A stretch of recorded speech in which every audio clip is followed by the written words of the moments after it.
Welcome, dear viewers, to our channel. Today, we plunge into the depths of an ordinary home where an extraordinary secret was waiting to be discovered. A secret that would make the skin crawl and the mind reel with questions. We invite you to join us on this chilling journey as we peel back the layers of the Bretsuis family's home in Auburn, Pennsylvania, and unearth a mystery that has been hiding in plain sight for almost a century. A mystery that is as spine-chilling as it is inexplicable. So sit back, brace yourself, and let's delve into the darkness, into the past, into a tale of the unknown and the unearthly. Are you ready? Well then, let's begin. What would you do if you unearthed a chilling secret hidden within the walls of your own home? Imagine, if you will, the Bretsuis family. Just an ordinary family living in Auburn, Pennsylvania.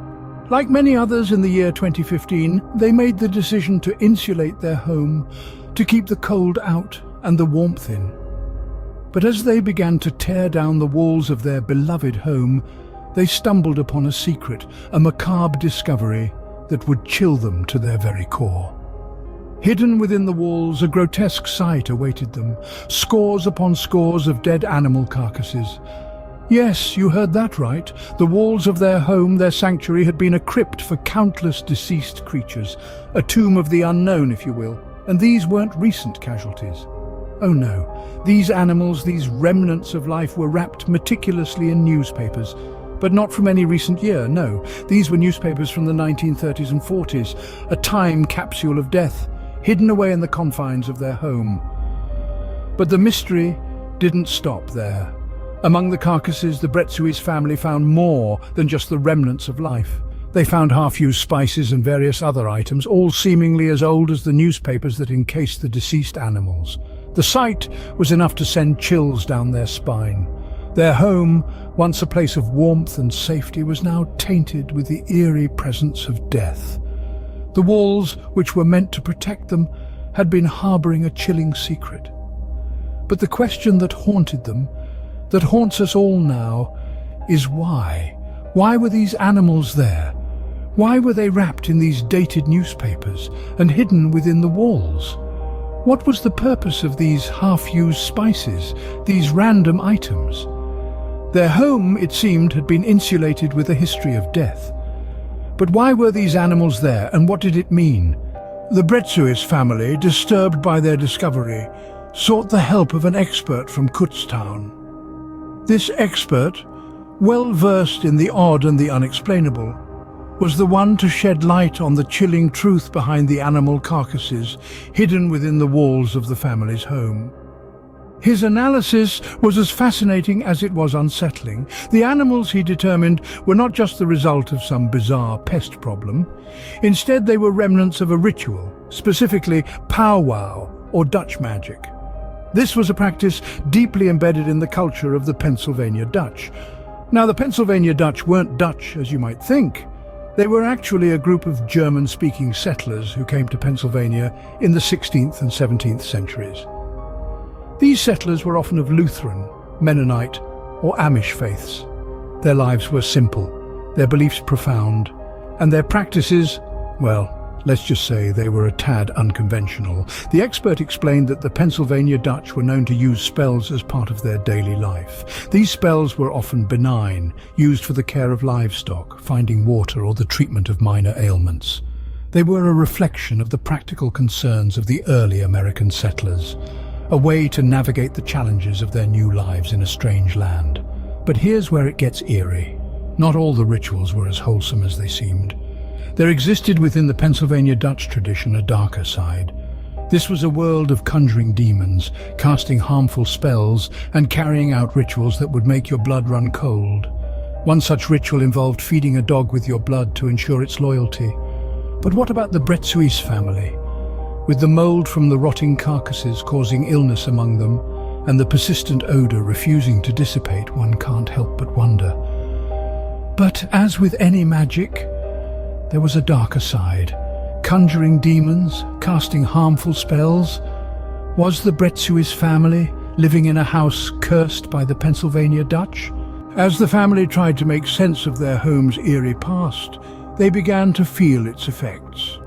The curse of the Bretsuis home was not just an echo from the past, it was a living entity, festering in the walls, seeping into their lives. The rotting carcasses, a grotesque testament to the old Pennsylvania Dutch magic, were not just a disturbing sight. They were a source of an insidious mold, a silent invader that crept into their bodies, sowing seeds of sickness. One by one, the family members fell ill. A persistent cough here, a sudden fever there. The symptoms were as varied as they were relentless, and while they battled their ailments, an unshakable stench of decay lingered in their home, a constant reminder of the horror hidden within their walls. But the curse didn't stop at physical affliction. It extended its cold, spectral fingers into the psychological realm. The family couldn't escape the thought of the ritualistic nature of the carcasses. The animals were not merely discarded, they were sacrificed, wrapped in decades-old newspapers and meticulously placed within the walls. And one ritual stood out chillingly: the dog loyalty hex. A ritual designed to create unbreakable loyalty in a dog by feeding it the blood of its master. It was a stark reminder of the darker aspects of the Pennsylvania Dutch magic. It was a grim suggestion that the magic practiced in their home was not just for protection or healing. It hinted at a much darker purpose, much darker intentions. The family was living in a nightmare of illness, of decay, of the unseen and the unknown. The very walls of their home, once a symbol of safety and comfort, were now a symbol of horror and dread. The family was living in a nightmare, plagued by illness and an unshakable stench. But was there more to this curse than met the eye? Caught in a nightmare of illness and decay, the Bretsuis family finally decided to take action. They began with the physical manifestations of the curse. They called in mold remediation experts who worked tirelessly to rid the house of the insidious fungus. They replaced the walls one by one, ensuring that every trace of the cursed insulation was removed. But the stench of decay, the spectral residue, wouldn't leave. The family then turned to spiritual measures. They invited a local priest to bless their home, hoping to cleanse it of any lingering dark magic.